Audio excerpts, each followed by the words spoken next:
आता है, रोते नहीं है, रोना आता है। तो वह कहता हम जिंदा जावेद का मातम नहीं करते, और उसने मिंबर को शेख चुल्ली का घर बना दिया। हक नहीं मौलवी को मिंबर पर चढ़ने का जो यहाँ चटकुले सुनाए। यहाँ वो बैठे जो अली के घर की बात करेगा या नबी के घर की बात करेगा। बेशक बेशक।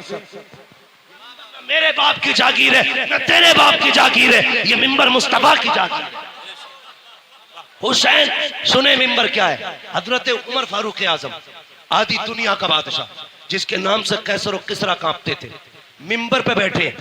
इमाम हुसैन का बचपना, खड़े हो गए, आके कहने लगे चचा उठिए, उठो। क्यों? ये मेरे बाबा का मिंबर है, ये मेरे नाना का मिंबर है। उठ गए। कहा अब क्या करूं? कहा अपने नाना के मिंबर पे जाइए। रो के कहने लगे शहजादे मेरे नाना का कोई मिंबर नहीं है। कहने लगे अच्छा, फिर ऐसा करो मेरे ही नाना के मिंबर पे बैठ जाओ। हजरत उमर ने कहा था लोगों, पहले उमर को अबू बकर ने बैठाया था, आज हुसैन ने बैठाया है। किसी की मां ने दूध नहीं पिलाया जो उमर को मिंबर से उठा सके। पता चला मिंबर भी इनका है, हुकूमत भी इनकी है। यहाँ चापलोस तोगले शेख चुल्ली नहीं चलेगा। यहाँ वो बोलेगा जिसकी रगों में अली अली होगा, जिसकी सांसों में नबी नबी हो। नारे हैदरी। तवज्जो है ना। काफिला चला, 20 औरतें रास्ते में इंतकाल कर गई थी, और सिर्फ इसलिए कि किसी को बेटे का गम था, किसी को बाप का गम था, और किसी को भाई का गम था। लेकिन ज़ैनब तेरी जुर्रत को सलाम, तेरी हिम्मत को सलाम। तूने एक का जनाजा नहीं देखा, भाइयों के जनाजे तूने देखे, बेटों के जनाजे तूने देखे, भतीजों की लाशें तूने देखी, भाई का कटा गला तूने देखा। लेकिन तेरी जुर्रत को सलाम, ना तुझसे लोग सब्र ले सके, ना तुझसे कोई कुरान ले सका। सब्र भी ज़ैनब के दामन में था, कुरान भी ज़ैनब के सीने में था। दोनों चीजें थी। काफिला चलता रहा, चलते चलते रास्ते में ना, तवज्जो करें, रास्ते में चलते चलते देखिए माशाल्लाह कुछ लोग भीग गए हैं ज्यादा। अगर ठंड लग रही हो ना तो जा सकते हैं, अल्लाह आपको शिफा बख्शे, सलामत रखे। मैं वैसे भी बात खत्म करने लगा हूं, अल्लाह आपको सलामत रखे।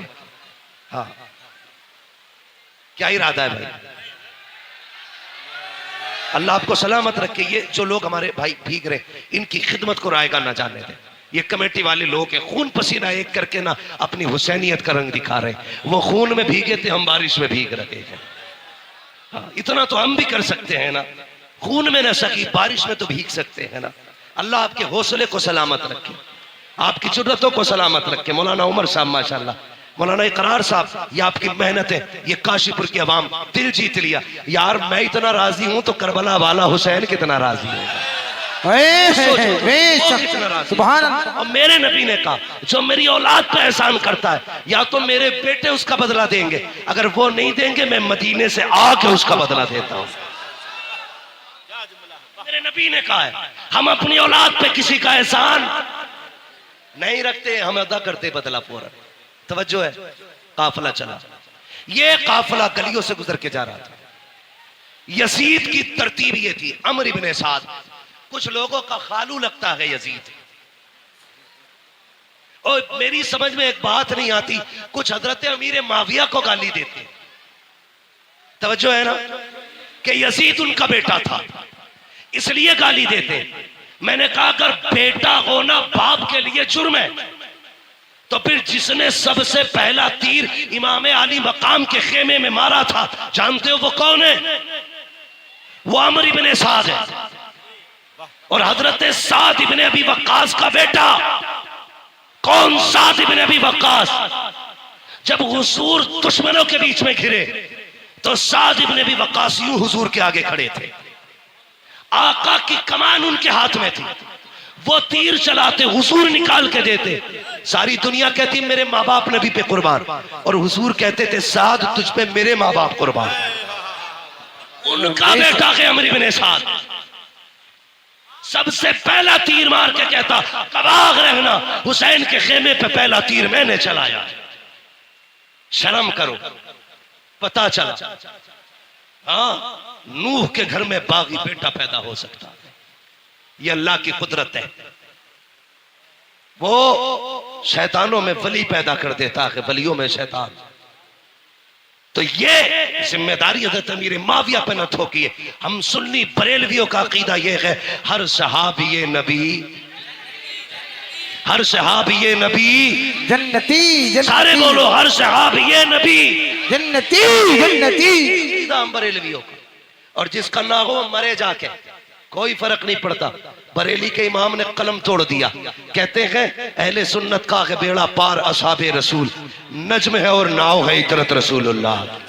ना हम सहाबा को छोड़ेंगे, ना हम हुजूर के अहले बैत को छोड़ेंगे। ये उसूल है, जिससे इनकी जंग रही है उनसे हमारी जंग है, जिनसे इनकी सुलह रही है उनसे हमारी सुलह रहेगी। ठीक है जी, चले आगे। नेजों पे सर। अब सुने, ढोलक कहां बजा? जब एक बस्ती से काफिला गुजरने लगा तो आपने देखा होगा सिग्नल पे लोग भीख मांगते हैं, देखा कि नहीं? रोड टूटा हुआ हो, गाड़ियां स्लो हो, मोड़ हो, सिग्नल हो, ब्रेकर हो, वहां पे भिखारी खड़े रहते हैं। गाड़ी धीमी होगी कुछ मिलेगा। उसी तरह एक शहर से काफिला गुजरने लगा, एक नाबीना भिखारी खड़ा था, उसके साथ एक बच्चा था। उसने ढोल की आवाज सुनी, उसने कहा लगता है कोई बारात आ रही है, लगता है बारात आ रही है। का ढोल अगर आगे आ जाए और दूल्हा मेरे पास से गुजरे इशारा कर देना। कहा क्यों? का जब इशारा करेगा मैं समझ जाऊंगा दूल्हा आ गया, उसके बाद भीख मांगूंगा। हमारा भी उसूल है, जब दूल्हा सज के चले, चार यार साथ चल रहे हो और फिर दूल्हा के यारों से कोई भीख मांगे तो यार जेबें खाली कर देते हैं। उसने कहा दूल्हा पास आए तो भीख मांगूंगा। उसे पता नहीं था, जैसी सबसे आगे ढोल बजाने वाले नए कपड़ों में, महंगे कपड़ों में थे। बच्चे ने कहा अब्बा लगता है बारात बढ़ी है। कहा क्यों? कहा कीमती कपड़े हैं और ढोल भी शान वाले हैं, लगता दूल्हा भी शान वाला होगा। बुड्ढा खुश कहा जब दूल्हा आए तो बताना। लेकिन जैसी ढोल वाले गुजरे, उन ढोल वालों के पीछे यजीदी चल रहे थे, सबसे आगे शिमर, पीछे सिनान, उर्मला, ये सारे कातिल चल रहे थे। बच्चा देखता रहा, लेकिन जैसी एक नेजा आया, जिस नेजे पे मेरे हुसैन का सर था, अब बच्चे के होश उड़ गए। वो दूल्हा के इंतजार में था, लेकिन नेजे वाला सर देख के हैरत में था, ये क्या है? वो संभालना चाहा खुद को, लेकिन न संभाल सका।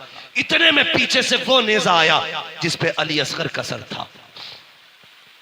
बच्चे ने सर देखा, सोचने लगा इसकी तो खता हो सकती है, लेकिन इस 6 माह के लाल ने क्या बिगाड़ा होगा। ये सोच के वो कांप गया, चक्कर आया, उसने दामन थामा। जैसे दामन थामा, बूढ़े ने समझा शायद दूल्हा आ गया है, सवारी गुजरने वाली है। उसने खुद को संभाला, इतने में सर आगे गुजरे, अल्लाह अकबर, सैयदा ज़ैनब की सवारी गुजर रही थी। साहिल कहता है ओ काफिले वालों, ओ दूल्हा बारात वालों, अली की खैरात दो, नबी की खैरात दो। जैसे इतना जुमला सुना है, मैंने कहा बेटी बेटी होती है। आज कई दिन के बाद बेटी ने बाप का नाम सुना था, कहती फिजा अम्मी कहा क्या, जरा इससे कहो तो सही, आज कई दिन के बाद हमने अपने बाप अली का नाम सुना है, इससे कह दो एक बार और अली का नाम ले दे। आप कहती फिर से अली का नाम ले। उसने फिर कहा अली की खैरात दो। फिर बेटी ने कहा इससे कहो एक बार और अली का नाम ले। उसने कहा अली की खैरात दो, नबी की खैरात दो। आपने कहा इससे पूछो तो सही, ये अली को जानता है क्या? उसने कहा मैंने देखा तो नहीं है, कभी मिला तो नहीं हो, लेकिन इतना जानता हो जिससे अली राजी हो जाता है उससे नबी राजी हो जाता है, जिससे नबी राजी हो जाता है उससे खुदा राजी हो जाता है।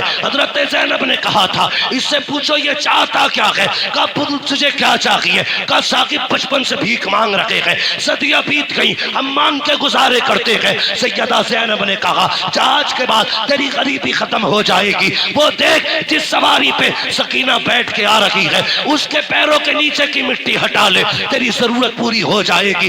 बच्चे ने दौड़ लगाई, वो सवारी जिस पे अली की सकीना जा रही है, उसके नीचे की मिट्टी हटाई पैरों की, सोने का ढेर निकल आया। कहता अब्बा जी काम हो गया है। का क्या हुआ? का ये जो कैदी गए हैं इन्होंने पता बताया था मिट्टी हटाओ मिल जाएगा। का मिट्टी हटाई है मिल गया। का क्या मिला है? का सोने का ढेर निकल आया है। उसने कहा ठुकरा दे इसे सोने को। का फिर का वहां लेके चल जहां ये कैदी गए हैं। का क्यों? का तू नहीं जानता है ये जो कैदी गुजर के गए हैं कोई आम कैदी नहीं है, या तो अली की बेटी गई है या नबी की बेटी गुजर के जा रहा है। नारे तकबीर, नारे रिसालत, उलमाए अहले सुन्नत, मसलके आला हजरत, शहीद आजम कॉन्फ्रेंस, मुफ्ती हम्माद साहिब क़िबला।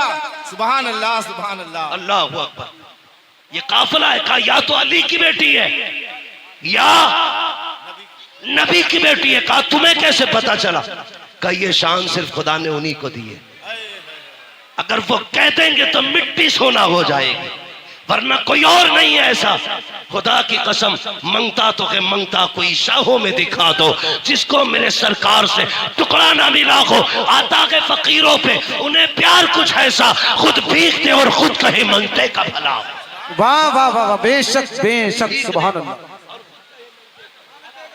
अब सुने, ये कैदी अपनी मर्जी के थे, किसी की बेड़ियों के कैदी नहीं थे, किसी की बेड़ियों के कैदी नहीं थे।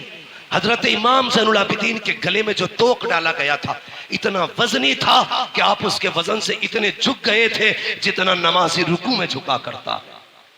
और करबला से शाम तक पूरा सफर झुक के किया था, पूरा सफर झुक के किया। सुने, बहुत गौर से सुने। अल्लाह आपके माँ बाप को सलामत रखे जिन्होंने आपको ऐसी परवरिश दी है। बेटे तुम जिंदा भी नबी के लिए हो और मरना भी नबी के लिए है। ये मोहब्बत है उन माओ ने जिन्होंने सिखाई है। अल्लाह उनके रुतबे इकबाल बुलंद करे।